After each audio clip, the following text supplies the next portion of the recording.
Hey, you guys. My name is Jennifer Fry, and welcome to Disruptor Discussions Masterclass. We started this several months ago, and we are just getting towards the end of season one, which I am super proud of and super excited about. I am the CEO and founder of Appreciated Asset Business Solutions, where we create, build, and fill sales pipelines for industry disruptors. And one of the biggest things I get asked often is, what is a disruptor? What does that even mean? Because it's a bit of a buzzword right now, right? So I will tell you that my definition of a disruptor is someone who stands outside of status quo and delivers superior service in a way that it makes it apples and oranges from anyone else out there. Someone who delivers above and beyond the industry standard, and it really isn't afraid to stand outside of that status quo, isn't afraid to be bold in the way they deliver, in their commitment to their clients, really supersedes what the norm is out there, and they know they can do it better. So that's what we are here to do today with Disruptor Discussions, is highlight industry disruptors and show how they help businesses grow their footprints using their expertise. There are zero problems in a business that more revenue cannot solve. And while we help our clients get more revenue, there's a lot of other experts out there who do the same in their own way, through their own expertise, and helping businesses create more revenue. And when you have more revenue, you can fix things that are not going right in your business, whether that's team, systems. Vanessa, I will use your word, tolerations, because that has been a game changer for me. Mm. So I am so excited to have Vanessa Shaw here today. I'm going to bring her on here in a moment. Before I do, I love to share with you guys kind of what's new with us. What are we learning? What are we working on? Every week, I give you something else. And sometimes it's personal, like a mom hack, and sometimes it's through the business. Today, I would tell you it's somewhere in between. So I have a new friend that I have been in touch with recently after binging. Vanessa, you were just talking about like this content binging that people do, finding this incredible podcast, listening to an enormous amount of her content, and really, really falling in love with the message about manifestation, which is a big thing for me, learning how to consciously manifest what I bring into my life. So anyway, in her podcast, she shared about how to spend the first few minutes of your day. Up until now, I spend the first few minutes of my day grabbing this, right? Who doesn't? Grab this, you hit the snooze on the alarm or whatever, and you start right away looking, consuming, scrolling, whatever it is. But really just that's how I've started my day. And I've known energetically that that's really probably not the best way to do it. But it was a habit that I felt a little bit helpless over. So what my new friend had shared was spending the first portion of your day when you wake up, just being incredibly aware of the thoughts that are coming into your mind. And rather than assigning them any judgment or any meaning, just creating curiosity around them. And then seeing what the patterns are every day. So what I started doing, and this is what I wanted to share with you guys today, is my alarm goes off in the morning and I will hit the snooze button. But instead of grabbing my phone and starting to scroll or going back to sleep, which is terrible for you, by the way, don't do that. What I'm doing now is I'm spending that time almost in a meditative state, because that first few minutes that you're awake is really when you have an enormous amount of awareness from your subconscious as you wake into consciousness. These are all things that I'm learning. I am not the expert here. However, what I've been doing with that first 9 minutes of my day, which is absolutely something I can commit to, is recognizing what thoughts are coming into my brain, what's coming into my mind. And for me, it's so interesting because it really is like the same 3 things every day. In some form or function, it is the same 3 every day. And just being aware of it and being curious around it. So I would encourage you to try that with that first 9 minutes of your day, rather than grabbing your phone or jumping right into it. really easing yourself into waking up and doing it in a very mindful way. I love that hack. It worked for me, and I hope it works for you. Okay. Vanessa Shaw is one of my favorite people. I'm going to give you guys some background before I read her incredibly impressive bio, but I'm so excited for her to be here today. Vanessa and I met, I had seen her on a TV show. She was on a live show here in Charleston several years ago. I saw the episode. I was like, she was talking about helping women grow their businesses. And I was like, oh my God, I really want to work with her. And I reached out, and she at the time, and still is, of course, was working with businesses that had reached certain revenue levels. And my business had not reached even close to that level. I don't think we were at half of where we needed to be to kind of meet her threshold. But nonetheless, she was so kind and said, look, when you get there, let's connect. And that was in April of 2021. And I was determined, absolutely determined to work with this woman.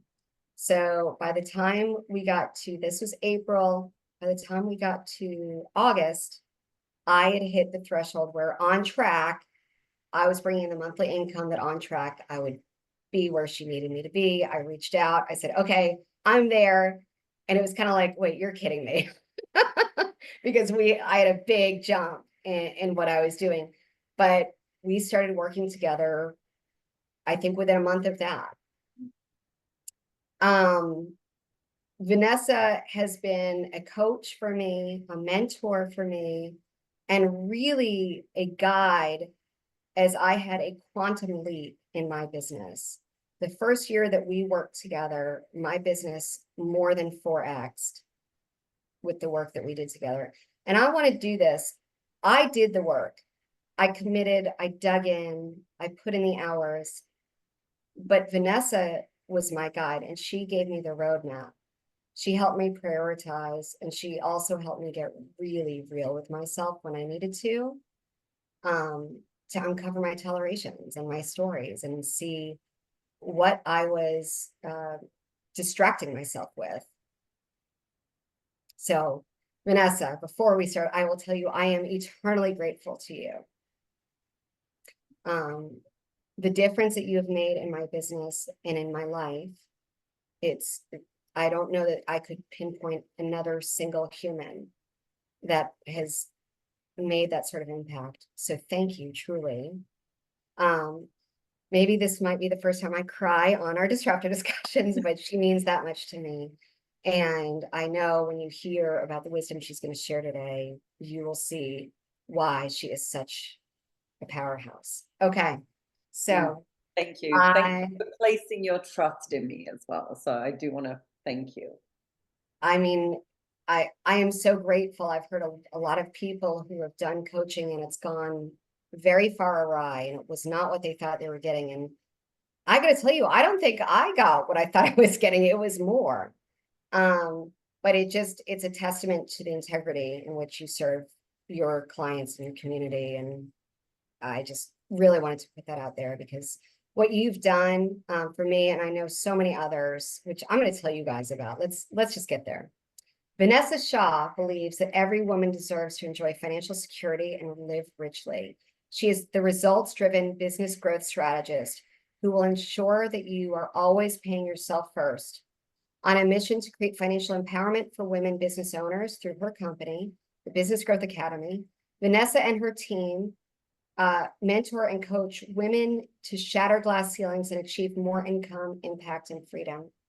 Recognized by ABC, NBC, CBS, and Yahoo, Vanessa is a highly credited speaker and internationally recognized business success coach. Her book, The $1 Million Question, and her podcast, Get Rich Without Being a Bitch, both reflect her passion for empowering entrepreneurs to find financial empowerment and greater joy within their work. And perhaps her best example of that is the Business Growth Academy's 100-day program that generated more than $13.2 million in new revenue for 85 small business owners collectively within a 100-day period during the COVID-19 pandemic. I was one of those women. So Vanessa, I'm going to hand things over to you to share with us about our champagne clients, because this is a concept that was so new to me, but once you wrap your mind around it, will be a game changer in your business. Yeah. So, yay, let's dive in. Thank you. And yeah, want to dive in and like start to share some good stuff. I am going to see if I can share my screen. Don't judge me. I've probably got way too many things open. Let's see. Can you see what's on my screen? Or not yet? No, we'll go back. Let me just do a share. Let's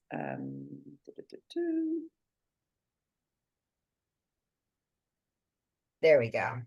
Yay. I was trying to do that discreetly so you couldn't see all the other things that were going on as well.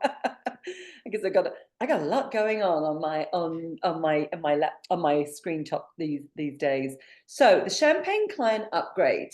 I'm going to dive in and share just a little bit about background, and then I really want to kind of get to the nuts and bolts of why this is so important. So a little bit about me. I have been coaching now I'm coming up on 20 years. It's actually going to be 20 years next year, which I can't believe that, because I still feel at times like 25. So did I really start at 5? I guess not. My passion, honestly, is around coaching and empowering others. I believe it's a critical tool. It's a critical tool and methodology for business and frankly for life. And I truly, truly believe that anybody that is open and that wants to expand themselves and be a better version of themselves, coaching is probably one of the best things that they can do out there. Now, not all coaches are created equal, and I'm sure we'll come to some of those differentiators, but we really we have a very broad lane that we run in, let's say inside of the coaching philosophy, which is I combine financial empowerment and financial know-how with personal development and very pragmatic business strategies. So as Jen was saying earlier in the introduction, she learned some things about herself, right, that were some of those limitations. So it's not only about, how far can we take you? We've got to understand, like, where do we get in our own way and have some strategies for overcoming that. And my background, I do want to share this and kind of why I'm so passionate about the work that we do, because I didn't have this all figured out either. I was a stay-at-home mum to my 2 kids for almost 10 years. Supporting my husband in a global career. We both actually had a background in the United Nations. Mine was a shorter career. And at the time of me being pregnant with my first, we were like, there's no way that there's space to do both of these big careers. And I really wanted to be bringing up my kids. And I see we've got a little one even live on screen today, which warms my heart because, again, I'm definitely a family woman. And I trained as a coach, as I say, that's going back 20 years ago. I started health coaching, was actually how I got started. But no sooner had I started health coaching, and this is a true fact, I actually didn't have my official certification. It wasn't even signed yet. I was close to getting it, but I was already diving in and getting clients. And I landed very rapidly a 6-figure corporate deal in Europe's largest law firm. I didn't know what I was doing, frankly. I just knew that there was an opportunity and I was going to dive straight into that. So I went from kind of health life coaching rapidly into executive and peak performance coaching. And that was a whole world, a body of work that I developed over the next 4 years. I was considered an EQ, emotional intelligence, stress management, peak performance expert in my European days inside of corporate organizations. And long story short, I was living the great life. I was doing all of these things. I had a lot of money rolling in and I wasn't paying attention to the financial side of my business. And I had a very difficult conversation with my then Swiss accountant who said, hey, Vanessa, if you don't start to turn things around, you are going to have to file for bankruptcy, because this also coincided with that contract ending and I was being phased out of that firm. So all of that is a little bit of a backdrop. And as I say, you can hear some of those stories actually on my podcast where I share them with women. But it's an important piece around kind of our now philosophy with business, because I thought it was me. I had a lot of shame and embarrassment around that. I know women have come forwards to say, you know, they struggle with similar things. Obviously, some guys do as well, but women, we're sort of cut from a different cloth financially. There's a lot of societal expectations on us. And I'm absolutely passionate about normalizing that conversation, that many of us go into business because we're really, really good at what we do and our technical expertise, but we probably lack the skills of growing a business. And it was that moment was one of my turnaround moments where I was like, I'm going to figure things out and do things differently. So the good news is that I did not have to file for bankruptcy that year. In fact, in the very same year that I had that conversation with my accountant, I went out and replaced that income that I was getting from the law firm with new clients. And this was really and truly like the, frankly, the birth of the Champagne Client System, which I'm going to be talking to you about today. I had stumbled across something for myself, and I was like, oh, this is interesting. And by the way, this is starting to work. And the real proof in the pudding was when, you know, the dollars were landing in my bank account again.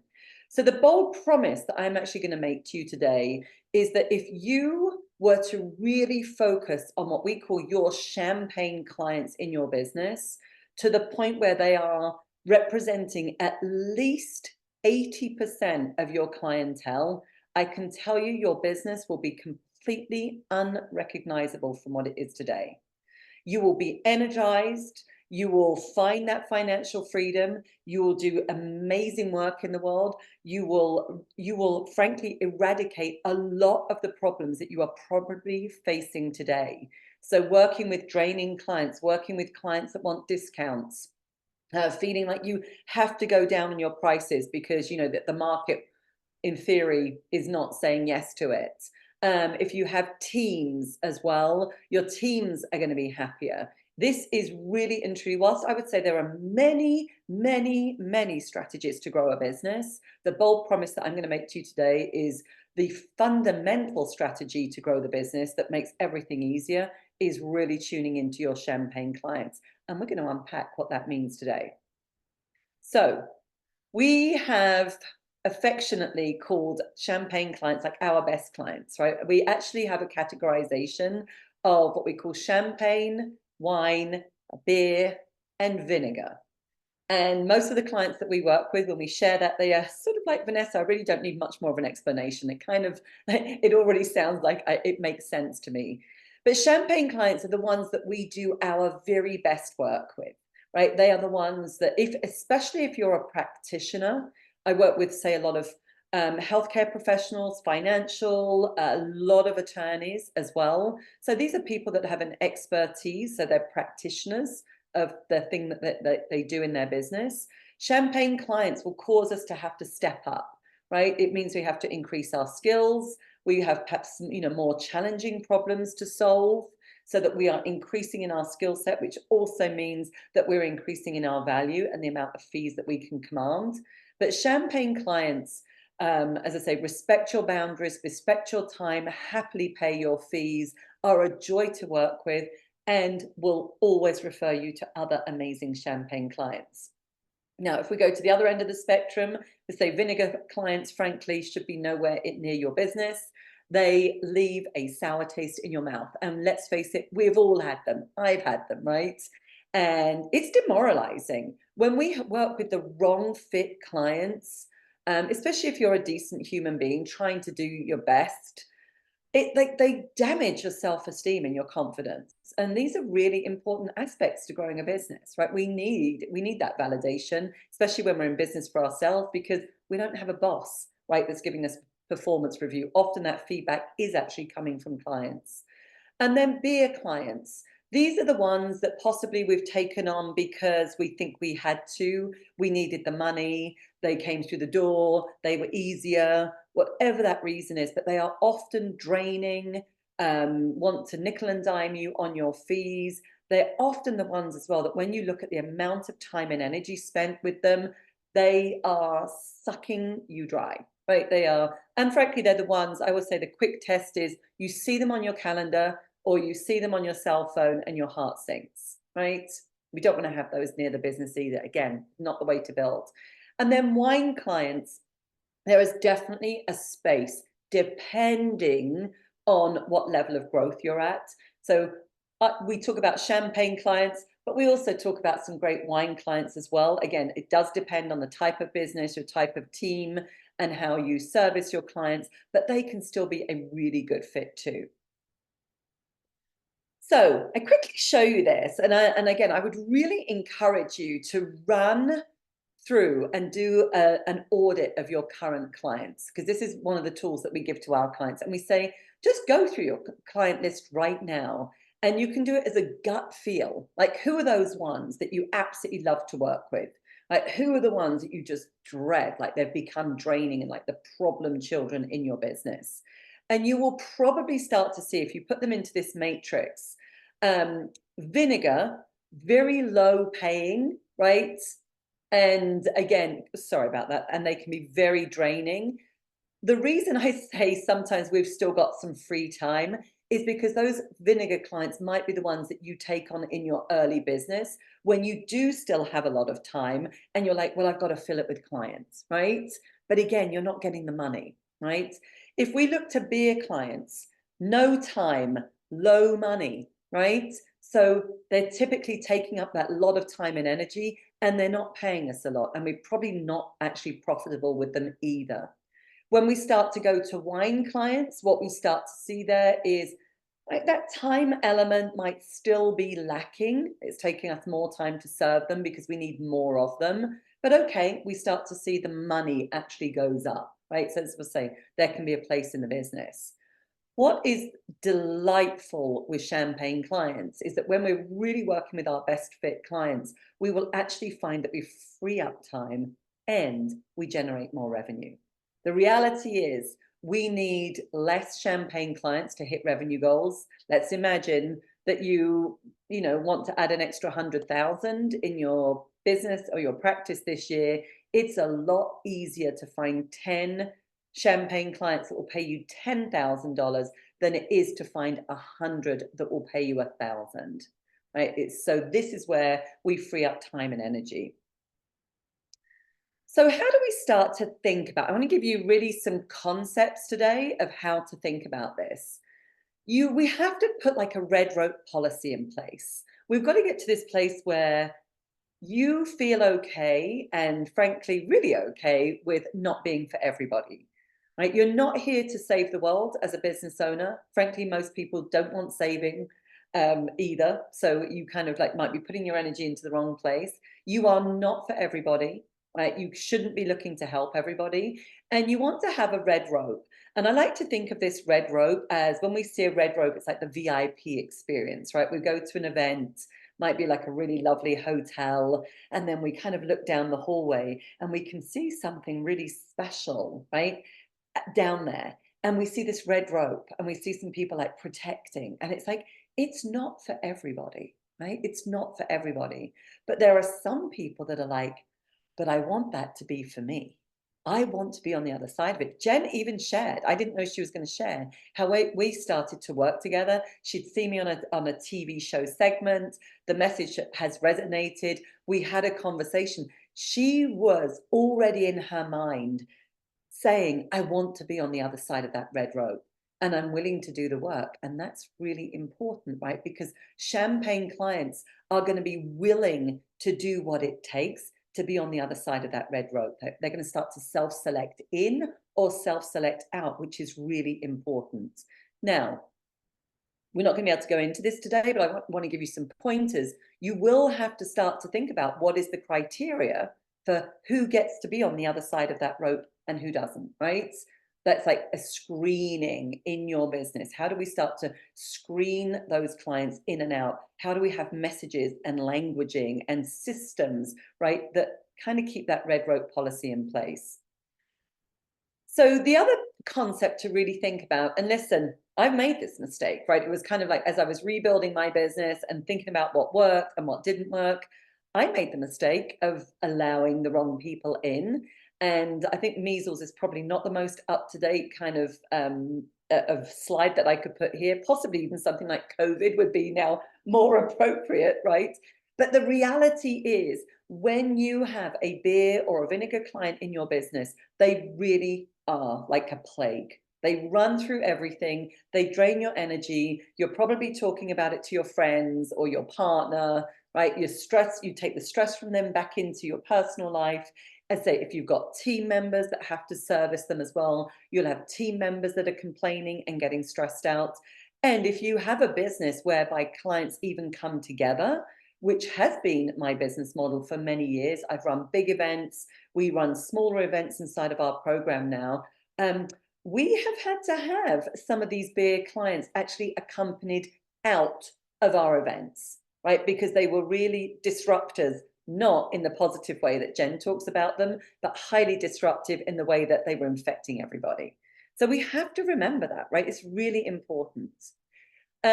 We've got to give like some good criteria for this restricted clearance, like who goes under that bridge and who doesn't. By the way, recently I actually saw, I was going into a gated community, and it was a truck that obviously didn't know their measurements, and it kind of like crashed into, you know, one of the, whatever it is, the top bridge or whatever it was. And I was like, okay, it reminded me of this slide. But what is that criteria that you can come up with that says, if you are not over this or under this or whatever that criteria is, right, you are not a fit for our business, or we are not a fit for you? And get really clear and I say, be okay with it. A lot of our clients, they would definitely admit that they're people pleasers, they have bleeding hearts, they come from a place of truly wanting to help. And I get it because I've been there. But when they get this clarity and they finally own who is for their business and who's not, they find a lot of freedom in there, right? And a lot more ease. And then the other concept that we like to share is that, frankly, it's a privilege to work with you. Let's start to reverse some of the outdated paradigms around sales, right? Sales has, you know, had a bad rap over the years, that we're trying to convince people and persuade people, right? And we're demonstrating the value to them, right? So that they come and work with us. And oftentimes we are working way, way, way too hard to get clients. We like to reverse this. And again, this is a psychological tool. It's not something that we're actually saying. But again, how do we position ourselves, right? So that we're the prize and clients are demonstrating to us that they are a great fit, right? We have systems that we share with our clients of how to actually do that. And it's some subtle, subtle positioning where clients are really demonstrating that they're going to be a great fit. And they are seeing you as like that prized, excuse me here with my service provider that they want to work with. And then the last concept here that I want to share with you is about, if you were a farmer and you were wanting to like create like the giant pumpkin and win the prize. I don't know how much a giant pumpkin actually weighs. They weigh a lot. When the pumpkins are growing on the vine, all of those pumpkins, right, are taking nutrients from that vine that's feeding them. And if we keep all of them there, then all of the pumpkins kind of stay limited. What we actually have to do is cut some of those pumpkins from the vine, right? We have to prune them so that those nutrients now are now going into the ones that we really feel are going to give the biggest chance of actually winning that pumpkin prize, the giant pumpkin prize. And I know that that can be a really scary concept for a lot of the business owners that we work with. It's like sometimes we do actually have to fire the clients that we're working with. Sometimes we actually have to say no. I mean, Jen's nodding her head. She's certainly gone through that, right? And it doesn't mean to say that we just do it all overnight. We have to have some discernment and strategy around it. But again, I want you thinking about, the more you are serving your less than ideal beer, possibly vinegar clients, right? Those champagne clients are not going to have that place to be able to thrive. You are not going to have your time and energy dedicated into either serving them at exceptional levels and or starting to market in a new way that's going to actually help you attract them. So I've given you here as well, I've mentioned some of these things, but it's really good to have filters, right, for your champagne client checklist. So a few of the things here is, they know what they want and when they want it. It's really difficult to work with clients who don't know what they want, by the way, right? It is. Some of you may be in those businesses where you help clarify that.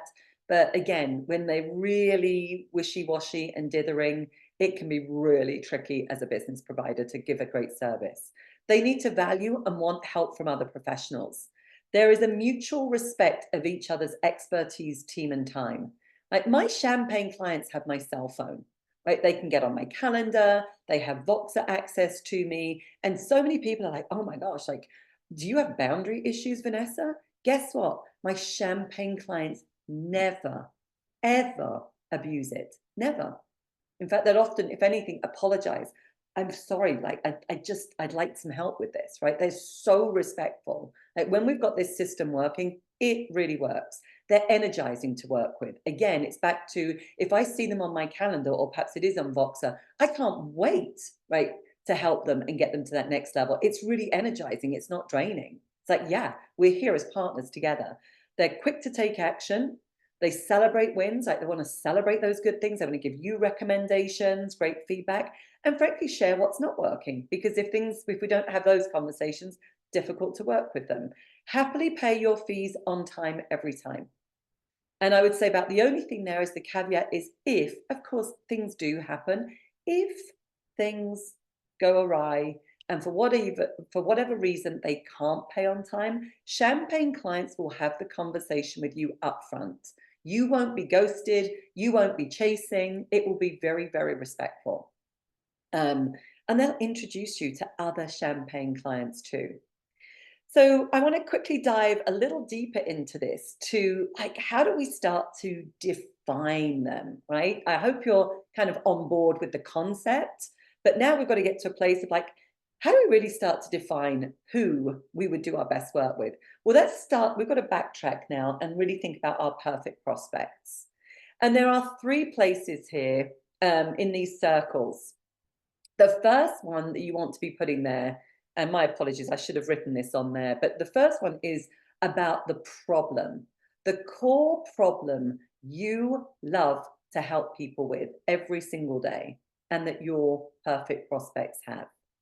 Now, again, I get it that there will be probably a lot of different things that you help people with, but there's probably like one big piece, okay?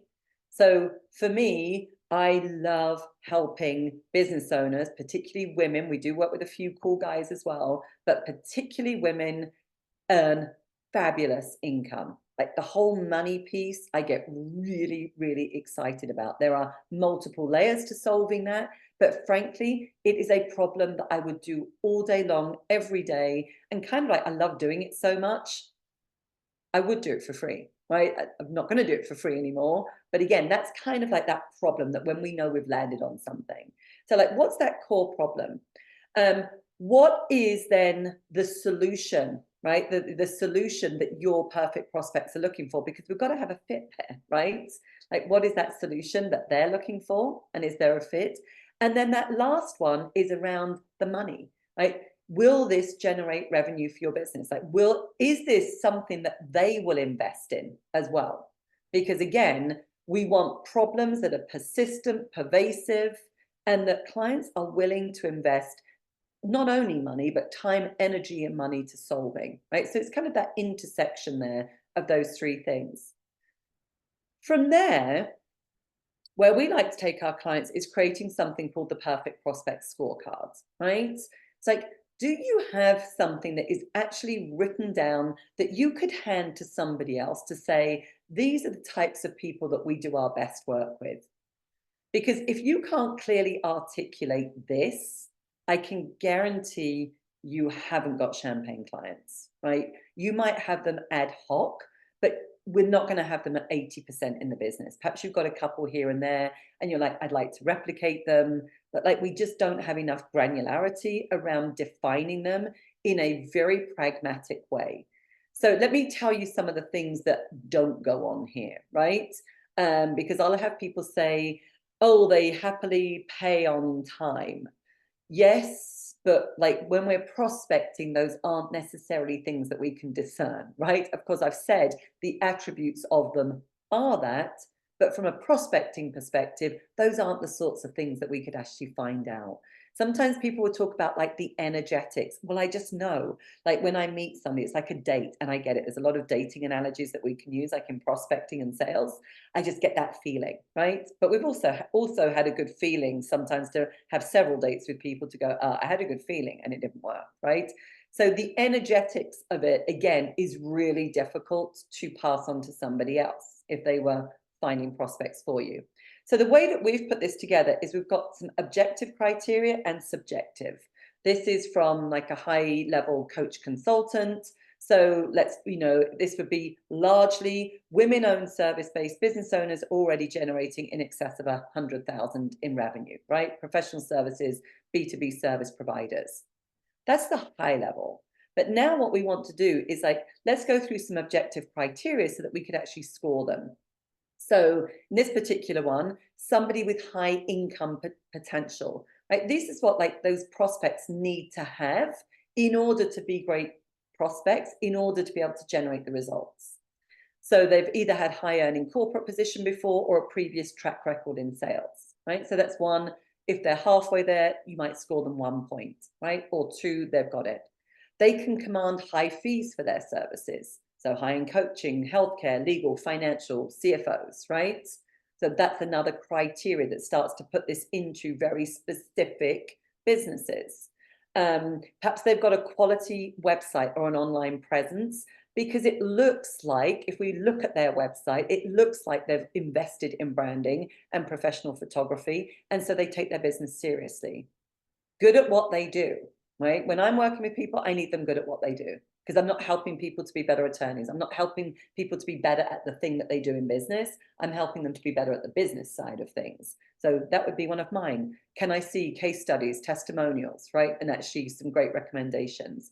And then this one, been in business for a while, right? A few years, so that they're not overly naive. So these are some very objective things that we could either, if we were doing outbound prospecting and like through somewhere like LinkedIn, we could possibly discern these before reaching out to somebody, right? You could look at websites, you could look at a LinkedIn profile, you could look at their recommendations, right? And kind of see these things. The subjective criteria is more likely to be when you're having an intake call with them, an initial consultation, right? So this is more that energetic fit.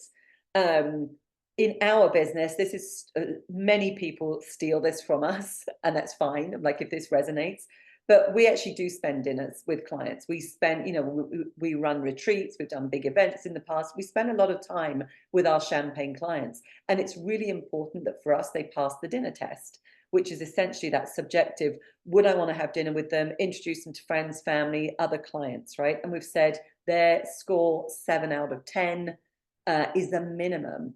They might have all of that objective criteria, and then I get to the subjective and I'm like, heck no, it's not a fit, right? So this starts to give us, right? And by the way, I had somebody recently who really wanted in the community, my community, and really scored high on like our objective criteria, but the dinner test one was a big fail, right? Just not a fit, because I'm curating a very special community of women and I'm protecting that because they're champagne clients, right? And that's what they expect me to do as well. So typically we like to get, as you said there, an ideal score of 15 out of 20 and above. So I am curious, I'm going to quickly go to the next slide. Love to hear in the chat though, how do you think like having something like this could really help you in your business? Like if you had a perfect prospect scorecard that was like really clearly put together, yours is going to have different criteria, but right, this is the basis of starting to get champagne clients. I'll chime in while we wait if anyone wants to put anything in the chat. And again, you guys, if you have questions, please also put that in the chat. This has been a game changer for my business.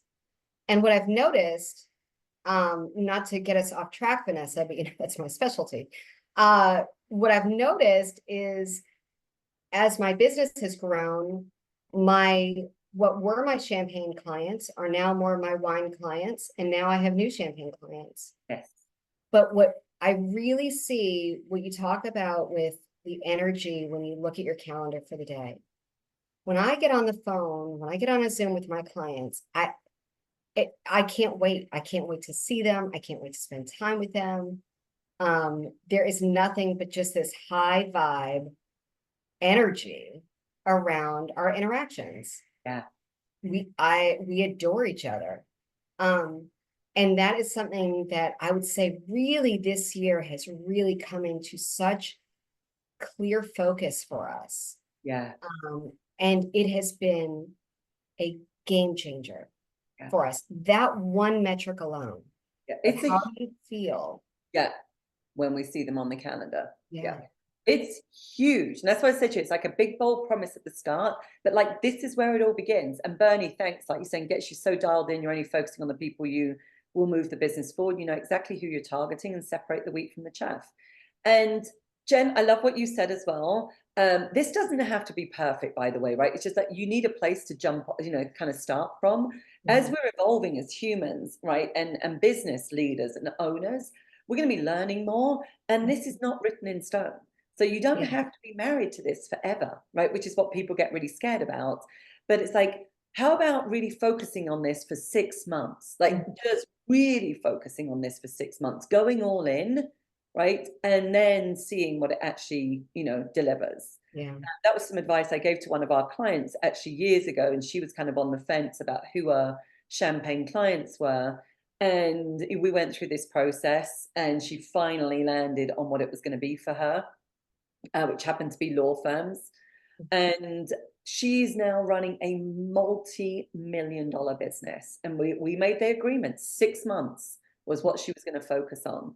And her business now is, she's in the multi-millions because of that one piece. As I say, it's starting.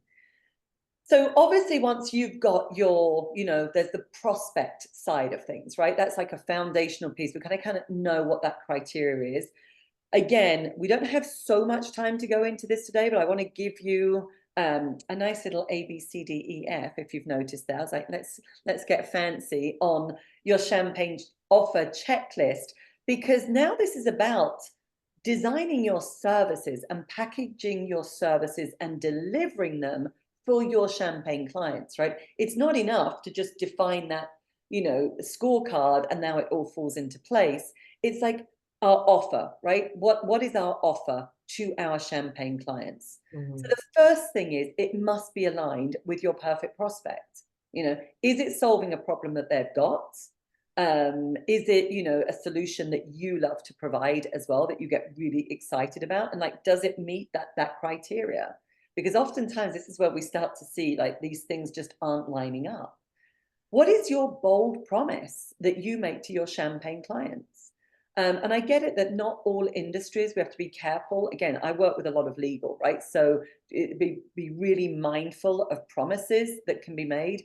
But bold promises can be around, frankly, delivery. Like we can make a bold promise sometimes about the way that we show up to the clients.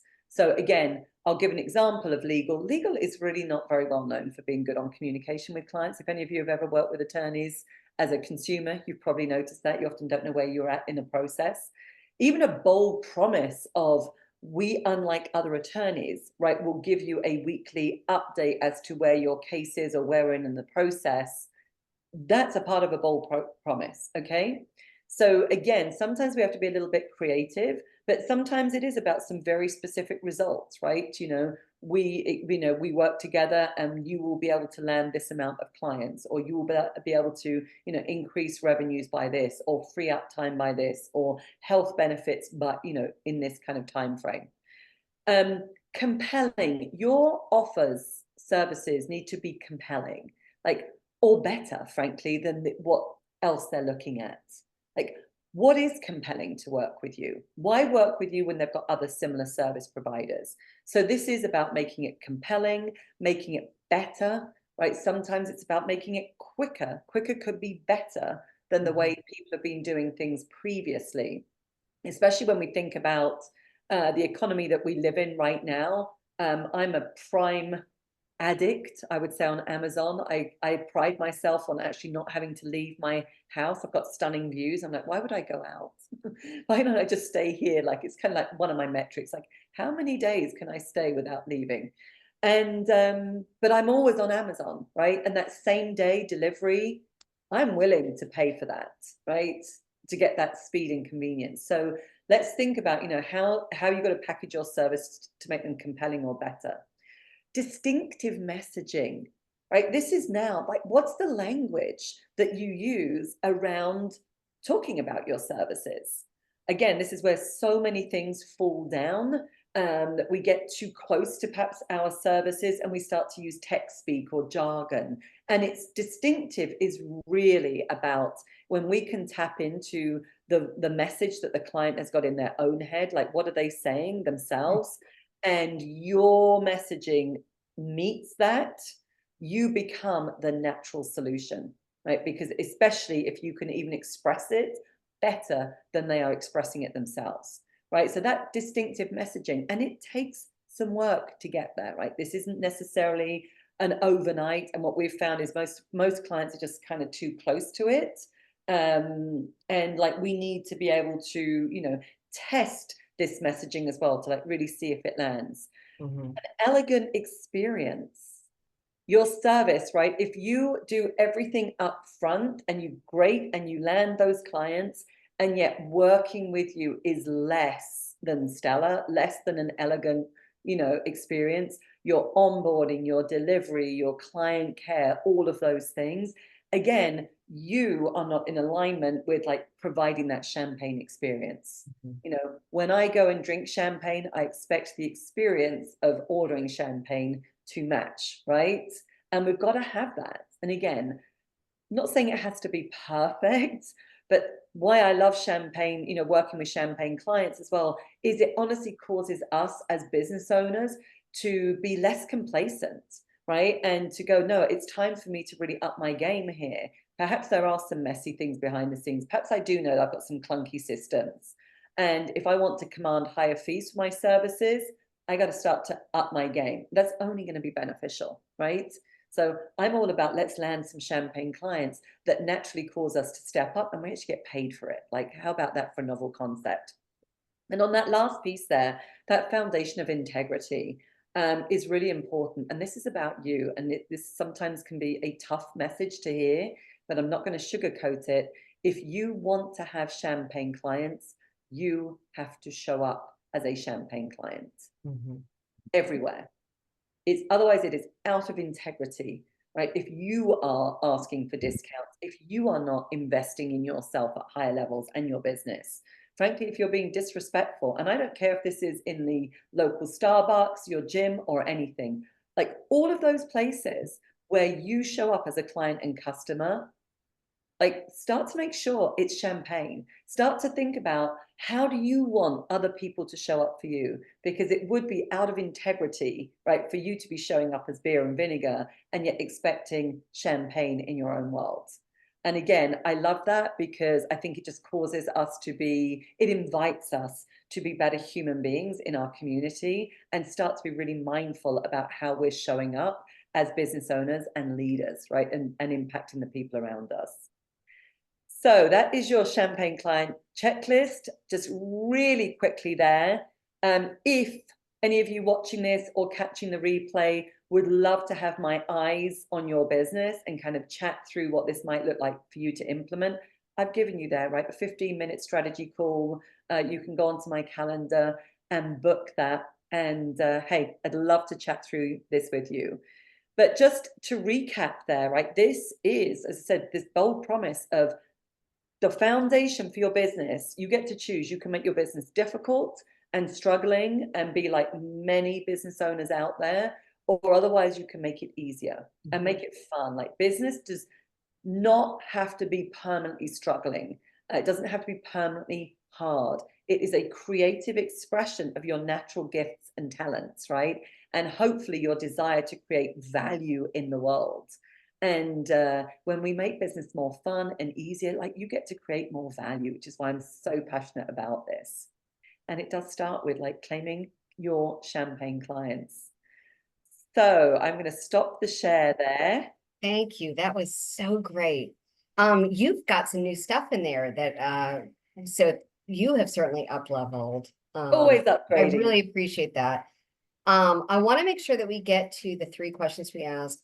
You guys, again, if you have, I want to stay cognizant of time. We're going to stop here right at the top of the hour. Vanessa, how does your expertise in champagne clients and business coaching, how does your expertise bring more revenue into a business? I think it goes without saying, but I like to ask these 3 questions to every guest. Absolutely. So honestly, many different ways. Listen, I've been doing this for 20 years. We've worked with thousands of people at this point. We have a system that works when people follow it as well, right? So we've talked about champagne clients today, but frankly, in the Business Growth Academy, there are 9 growth accelerators that all come together from, defining champagne clients to doing the marketing, sales, understanding the numbers, the financials, and then getting into delivery and team, right? So there's 9 different things, but there's an order that those things have to happen, which is why I'm talking about champagne clients today, because it's the foundation. All of those other things don't stand together very well. So by understanding that there really is a roadmap and there's a sequence and bringing that level of experience, we're bringing best practice to the table.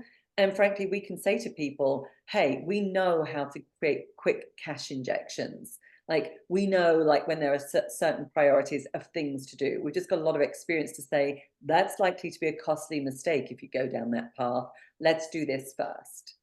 So I think it's that culmination of when you've just got something that's working and you've been doing it for so long, and we have a complete system as well that encompasses all aspects of the business.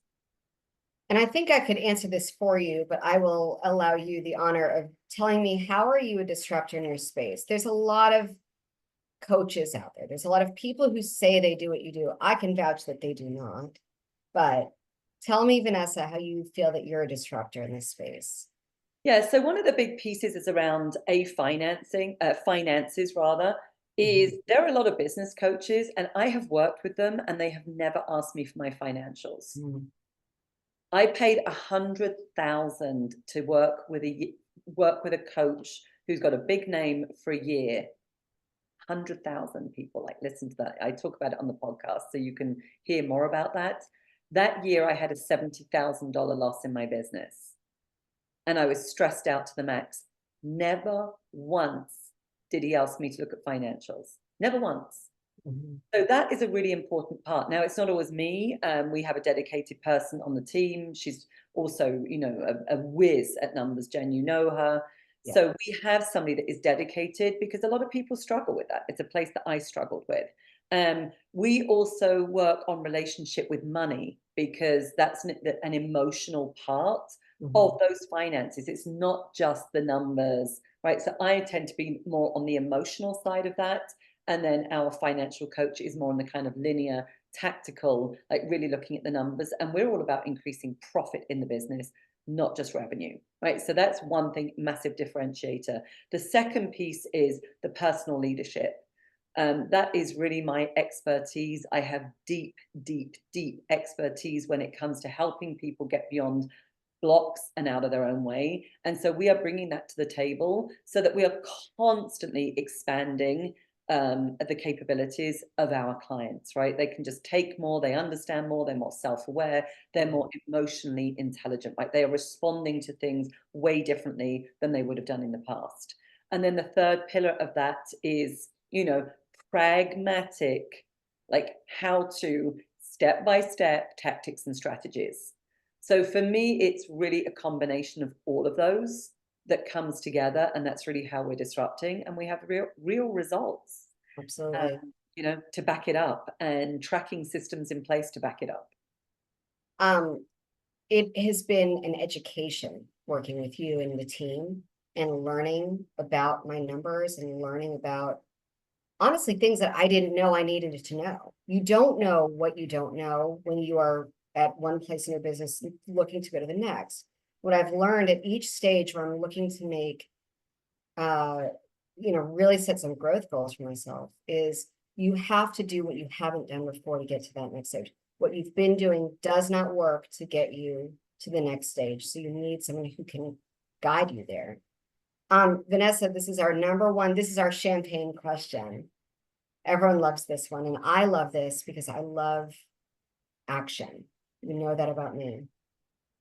What's the number one thing that we can all do today with an extra 20, 30 minutes to drive more revenue to our businesses? With this information, what can we all do? Yeah. The best thing to do from here is to go complete that business, the perfect prospect scorecard. Yes. That is the next step.